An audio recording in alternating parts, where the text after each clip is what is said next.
preromànica, que és l'església del segle X. En coneixem algunes restes per les excavacions que es van fer aquí l'any 1962, quan es va fer la primera reforma moderna de l'església. Llavors es van trobar aquí darrere l'absis primitiu, que en comptes de ser semicircular com és aquest, era de forma rectangular, que és el característic dels absis preromànics. Junt amb l'absis encara hi va sortir al peu de l'altar, que es diu tècnicament un tenant d'altar, i dos capitells de l'arc triomfal que hi havia hagut aquí en aquesta església. La resta de l'església no sabem com era perquè tampoc es va excavar, per tant no podem saber. D'on sorgeix? L'altenant. Vale, sí. Llavors, l'església primitiva se sap ben bé d'on sorgeix i per què? Això seria la història, diguem-ne... Sí, la història d'on sí, llavors, ja sé que... Això que llavors ho expliquem a fora. Aquí ara veiem la descripció de l'església, Sí. És una altra peça preromànica, però... Efectivament, aquí tenim també uns tenants d'altar, uns peus d'altar, en aquest cas són dobles, preromànics també, l'únic que no pertanyen aquí a Sant Cugat. Formaven part de l'església veïna de les esglésies, que va sofrir molts canvis. Aquests tenants els van aprofitar per fer unes escales per pujar a una tina. Els van trobar i quan es va restaurar l'any 62, com dèiem abans, Sant Cugat, els van posar aquí, que ja actualment ja no funciona com a església. Per tant, aquí lliguen perfectament. Que podeu veure que realment té una decoració amb unes menes d'aspes, i com 4 columnes, que realment és una peça interessant.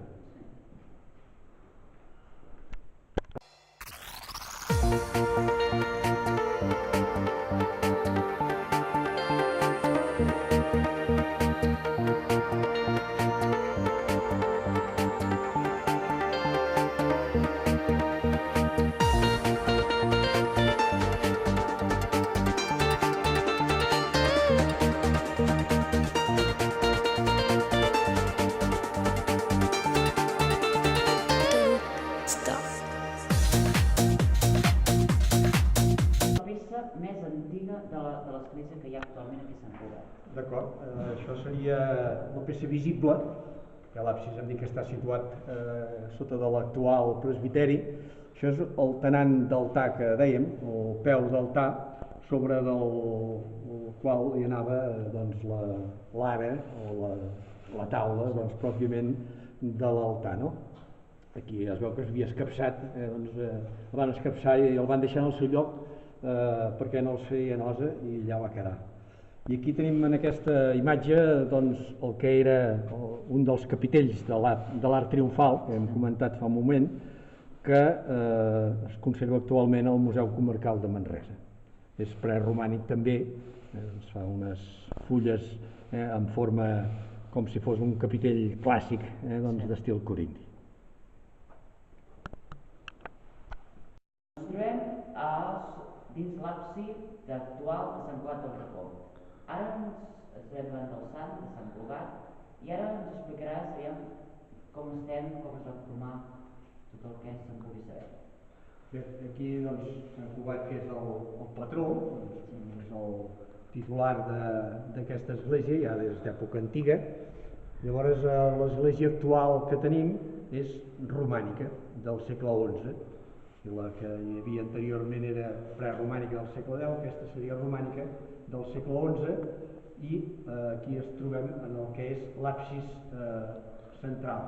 Hi havia 3 absis, el central que era més gran i 2 de laterals. D'aquests laterals s'ha conservat encara que reconstruït el del cantó nord, i en canvi el d'aquí del cantó sud es va suprimir per posar-hi la sagristia. Una de les característiques d'aquesta església és que té forma de creu grega, que té els 4 braços iguals. Això és un element realment molt destacat. Bé, doncs ara ens trobem sota el cimbori, aquest preciós cimbori que té Sant Cugat del Rocafort. Aquí seria el punt central de la creu grega que dèiem que fa aquesta església. Aquí tenim el cimbori, que és una de les peces realment destacables d'aquí que s'ha ben conservat. Aquí podem veure que el cimbori s'aguanta amb aquestes menes d'arquets que hi ha en els angles, que serveix per passar del quadrat la forma circular de la cúpula pròpiament dita. Això seria un dels elements realment d'interès de Sant Cugat. Bé, ara ens trobem en un dels braços de Sant Cugat, on és l'únic braç que manté l'absis. Aquest seria el braç del cantó nord, forma junt amb l'altre costat tot el que és el braç transversal, el que és el creuer. I aquí, efectivament, com deia, es conserva l'absis que, com hem dit, es va reconstruir, que es va fer en un moment determinat, no se sap per què, i l'any 1962 es va reconstruir exactament tal com era. Aquí també podem veure tant a l'absis com aquí a la paret aquesta, les típiques finestres de les esglésies romàniques, on hi ha unes quantes que anaven típiques molt bé. Ara som a l'altre braç, però hi ha una petita diferència, aquí no hi ha l'absis com a l'altre costat.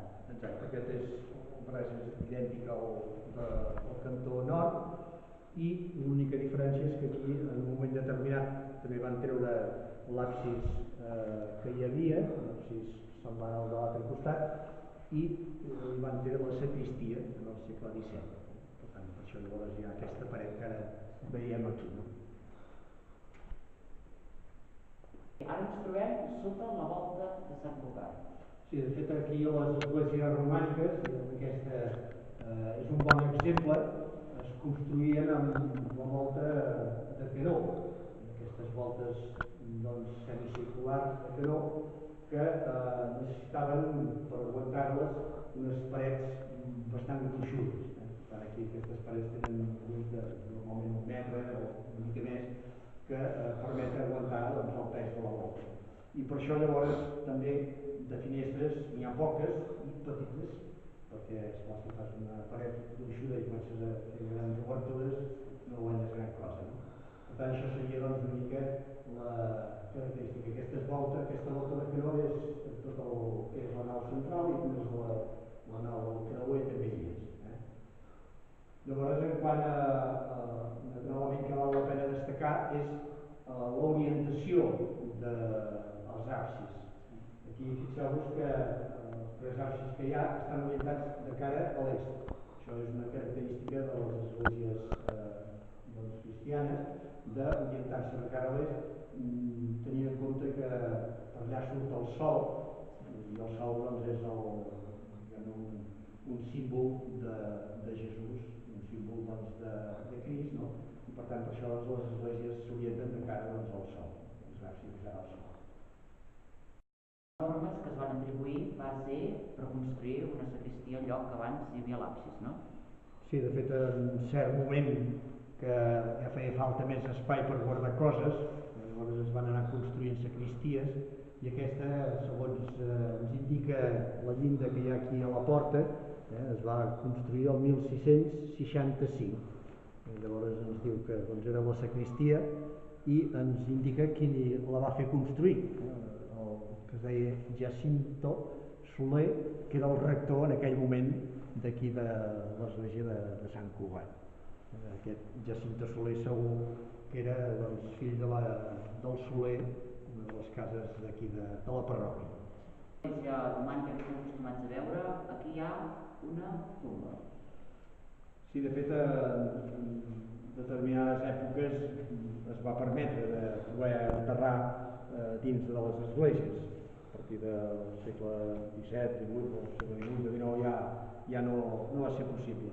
Llavors aquí en aquesta església tenim dues tombes, una que queda més enllà que no sabem ben bé de qui devia ser, i en canvi aquesta que ja tenim la seva inscripció que ens indica clarament que que diu aquí que era la sepultura de Jacinto Soler, rector, i dels seus.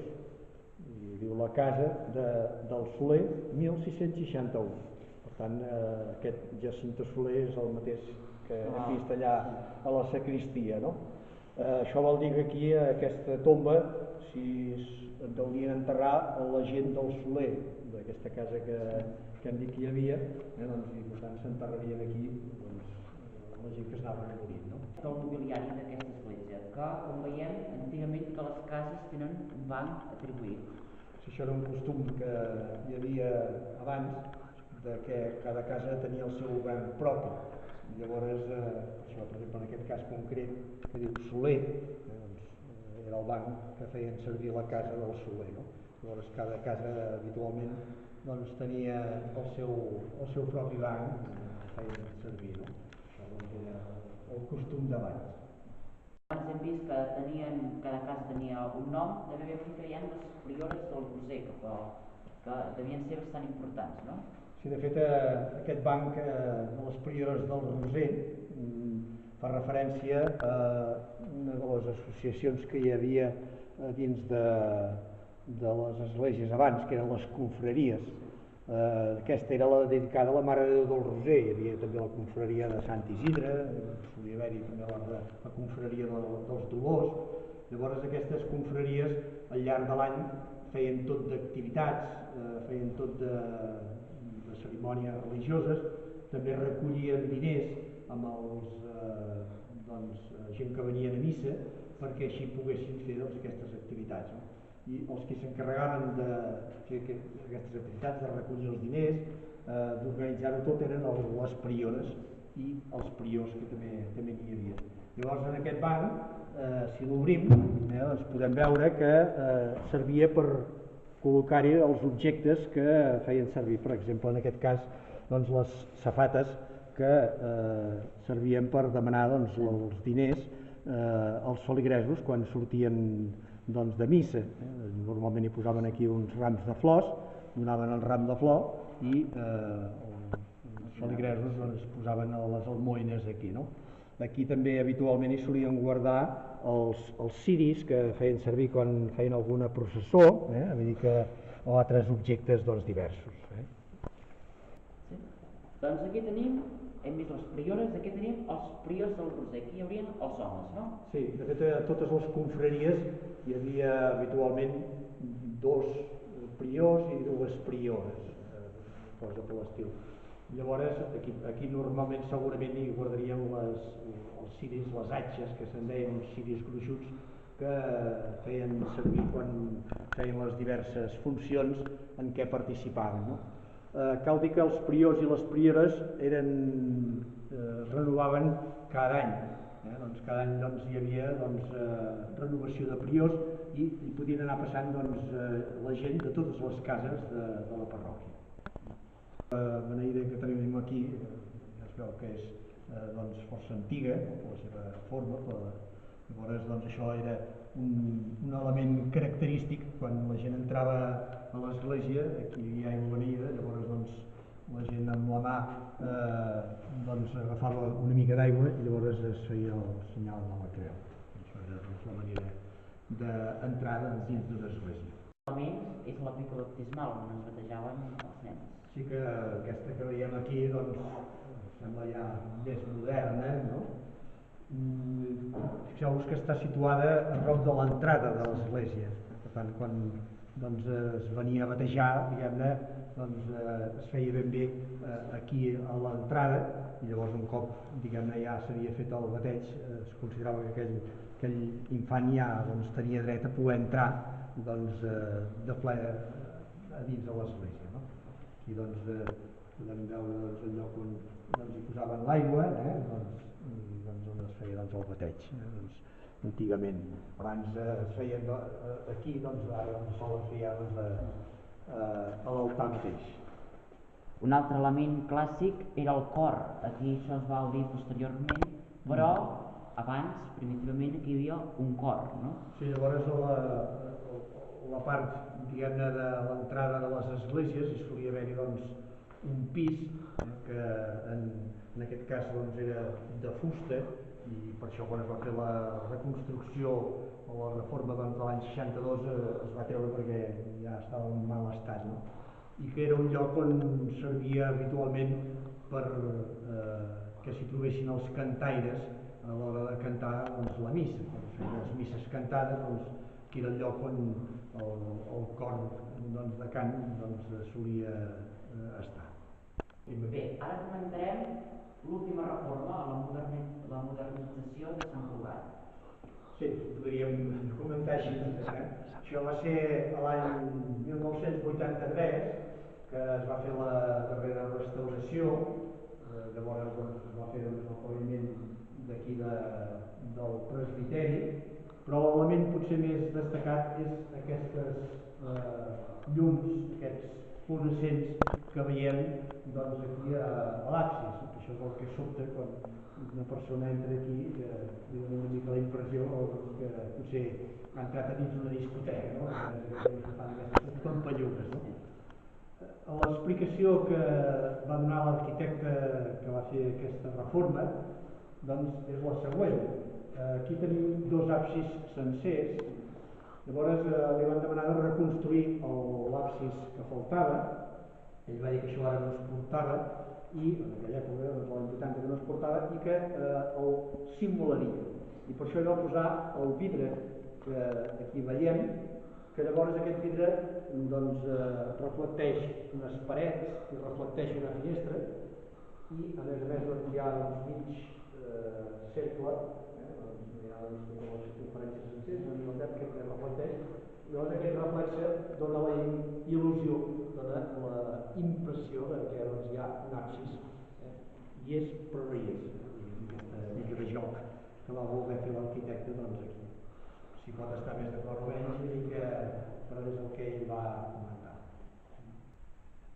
Bé, doncs aquí ens trobem ja a l'exterior de l'església, i aquí ens trobem a la porta d'entrada, que és posterior, no?, a la data de construcció. Sí, de fet, la porta aquesta que tenim aquí, tant per la data que veiem aquí dalt, el 1599, com també per la forma, doncs és molt característic de les portes que es feien ja del segle XVI, XVII, XVIII, és a dir que eren unes portes ja més solemnes, no? Totes aquestes dovelles tan grosses. I de fet la porta antiga romànica que hi havia hagut aquí devia ser molt similar a aquesta, però amb un tipus de pedra doncs, diguem-ne més petitona. Ara comentarem, si sembla, l'arquitectura que envolta Sant Cugat, perquè el campanar també és posterior, no? Sí, aquest tipus de campanars que són d'espadanya, ja segurament en època romànica n'hi havia hagut algun, però el que tenim ara seria fet més tard, no? Doncs, segur que el van renovar. També en fotografies antigues, al darrere del mateix campanar, hi havien construït com una mena de caseta, que habitualment servia per comunidor, que se'n diu, perquè llavors el capellà hi pujava, el mossèn hi pujava, i des d'allà beneïa el terme, i sobretot quan s'acostava una tempesta, des d'allà doncs, feia una sèrie de pregàries perquè aquella tempesta no fes mal a les collites doncs, del lector. Llavors, en quant a la decoració que té aquest edifici, és interessant observar que hi ha la decoració que en diem llombarda. Aquí podeu veure que doncs, hi ha unes línies que baixen, en diem unes faixes, i uns arquets cecs a tocar la teulada. Això és la decoració llombarda. Les faixes i els arcs cecs, les arcuacions cegues, seria la decoració que és característica de les esglésies del segle XI. Per això sabem que aquestes esglésies del segle XI, no perquè tinguem cap document, perquè per desgràcia no el tenim, sinó per aquesta decoració. Una característica que té aquesta església que no trobem pràcticament enlloc més és que aquesta decoració està a l'entorn de totes les parets. Podeu veure que totes les parets doncs, estan decorades amb aquesta decoració, quan normalment només es troba a l'absis. Per tant, l'habitual és que només estigui a l'absis, en canvi aquí és a totes les parets exteriors. I finalment un altre element molt interessant a destacar és el cimbori, que podem veure que és circular. Això és un element també únic. Evidentment no n'hi havia hagut, però actualment que es conservin, aquest és l'únic que sapiguem de tot Catalunya que es conserva sencer, cimbori circular, perquè habitualment eren poligonals aquests cimboris. I la decoració que té aquest cimbori són aquestes finestretes cegues. Aquestes finestretes són simplement per decorar, però no per donar llum a dins. Per tant, aquí tenim tres elements que són realment originals. La planta de creu grega, que aquí també es pot veure, que és també molt poc habitual a Catalunya. Habitualment les esglésies romàniques tenen planta de creu llatina, perquè vol dir que aquest braç d'aquí d'aquest cantó seria molt més llarg, i d'esglésies de planta de creu llatina d'època romànica pràcticament només es conserva aquesta i Sant Daniel de Girona. Sota la catedral hi ha una església del monestir de Sant Daniel que també és igual. Llavors el segon element és el cimbori circular, que com dèiem és únic, i l'altre tercer element és tota aquesta decoració llombarda que és tot l'espai. Que tenim la maqueta, una reproducció de l'església. Comentem si cas els 5 cèntims del que hem comentat abans. Sí, aquí en la maqueta es veu molt bé el que és la planta de creu grega. Perfectament podem veure la creu grega, els 4 braços iguals, no? Llavors aquí també veiem el cimbori circular, la decoració llombarda que hi ha al voltant de tota l'església. I llavors aquí podem veure els absis. L'únic que és clar, aquí allò que dèiem, l'absis del cantó sud hi van posar la sacristia, que aquí fins i tot la porta, realment aquesta maqueta està molt ben aconseguida, vull dir que sí, no sé, la campanya i tot. Sí. Ara comentarem, si sembla, la part més històrica de Sant Cugat, però si et sembla abans fem referència als voltants, és a dir, que tenim el Pla de Sant Pere. A veure, aquí ens trobem el que en diem Sant Cugat del Racó, que antigament s'anomenava Sant Cugat de Salou. Després ja explicarem una mica el perquè d'aquest nom, no? Els primers habitants que sabem que van estar en aquest territori són d'època iberoromana. Aquí al Pla de Sant Pere que comentaves, que queda aquí al nord de la parròquia, apareix ceràmica, abundant ceràmica, des del segle V abans de Crist fins al segle V després de Crist. Són 1000 anys de pervivència de gent que vivien en aquestes terres ja. Per tant, és important. Altres llocs de per aquí a la vora també sabem que hi surten restes d'aquesta època, per tant vol dir que no era només un punt, sinó n'hi havia tota una colla. Això seria una mica el que en podríem dir els avis. Si passem als pares, ja ens situaríem a l'edat mitjana. Llavors ja ens situaríem en el moment en què trobem el primer document que fa referència a Sant Cugat, perquè aquests que vivien aquí al Pla de Sant Pere no sabem ni quin nom tenien ni com se deia el lloc, no? Però a partir del segle X ja tenim el primer document, concretament és l'any 926 que tenim el primer document que fa referència a Sant Cugat.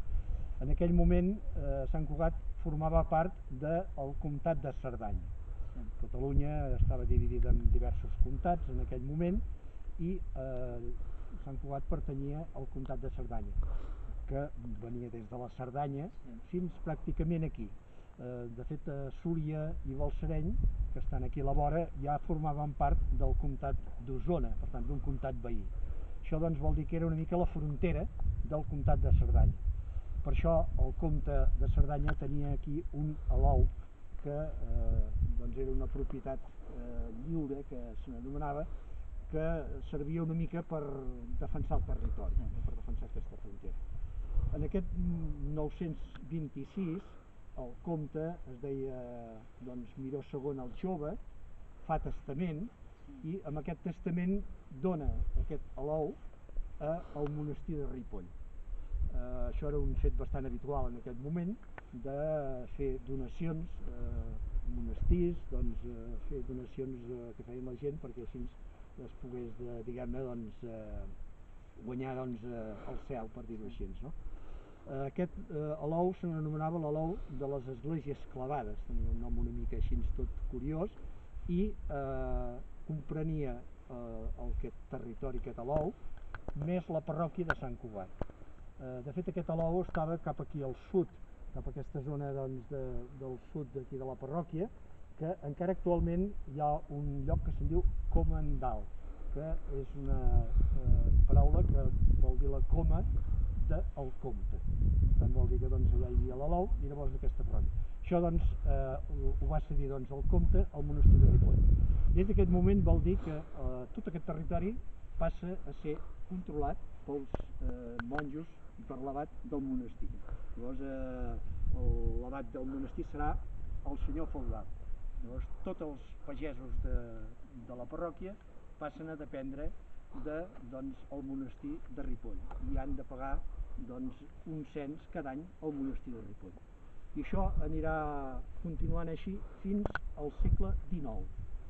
Per tant, fins al segle XIX això va pertànyer al monestir de Ripoll, fins al 1835, que és quan hi ha la desamortització que n'anomenem, que llavors desapareix els monestirs benedictins i les seves propietats van ser venudes i van ser dispersades, i en aquell moment la parròquia va passar a ser del bisbat de Vic i a partir del 1874 passa a ser del bisbat de Solsona, que encara actualment hi és. Aquesta seria una mica així a grans trets la història que sabem de Sant Cugat. Si et sembla comentarem qui manava aquí a l'església, si se sap si manava algun concret i quina era la seva jerarquia. A veure, diguem-ne que el territori, tal com ara comentàvem, era del monestir de Ripoll, per tant l'amo era l'abat del monestir. Però a l'església hi havia un rector que era nomenat pel bisbe, per tant el bisbe en principi de la Seu d'Urgell i després de Vic i després de Solsona. Però tot i així això creava confusions. A vegades hi havia moments que l'abat pensava que tenia dret sobre el rector, que volia que el rector fes determinades coses. Això també creava sovint diversos conflictes, i de fet hi ha diversos documents que parlen d'aquests conflictes i que llavors s'havien de resoldre, no? Però diguem-ne que el rector depenia directament del bisbe, però en canvi llavors el territori depenia dels monestirs. Jo he llegit, abans de venir cap aquí, he llegit per sobre una miqueta la història de Sant Cugat. He vist que per mig també hi ha el rei de França o algun personatge així. Tenia alguna relació directa amb Sant Cugat? Això seria en les èpoques aquestes primitives que parlem dels comtes, no? De fet, els comtes de Catalunya del segle X fins per allà del segle XIII-XIV depenien del rei de França. De fet, el rei de la zona del que ara és la Catalunya nova, la Catalunya vella, perdó, la Catalunya més d'aquí del nord, era el rei de França i els comtes depenien d'aquest rei, no? El que passa que aquests comtes, sobretot a partir del segle X, ja es van pràcticament independitzar i ja eren més amos que no pas el mateix rei. Però hi havia aquesta petita dependència. I bé, aquesta vida així pagesa que tenim aquí als voltants, ja hi era aquesta època? Sí, no? Pel que has comentat ja... Sí, de fet, l'activitat...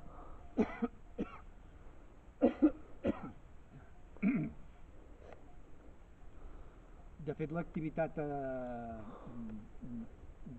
econòmica de la zona sempre ha estat la mateixa, sempre ha sigut un poblament dispers, fins i tot en aquesta època més primitiva que dèiem abans, de l'època iberoromana, Doncs hi havia també ja cases de pagès escampades, tal com després durant l'edat mitjana hi van continuar sent i com encara hi són ara. De fet, encara actualment aquí està format per cases de pagès aïllades i amb el cultiu al voltant. Per tant, dir que això és una cosa que ja ve d'èpoques primitives. Sempre ha anat seguint així. Doncs moltes gràcies. Gràcies.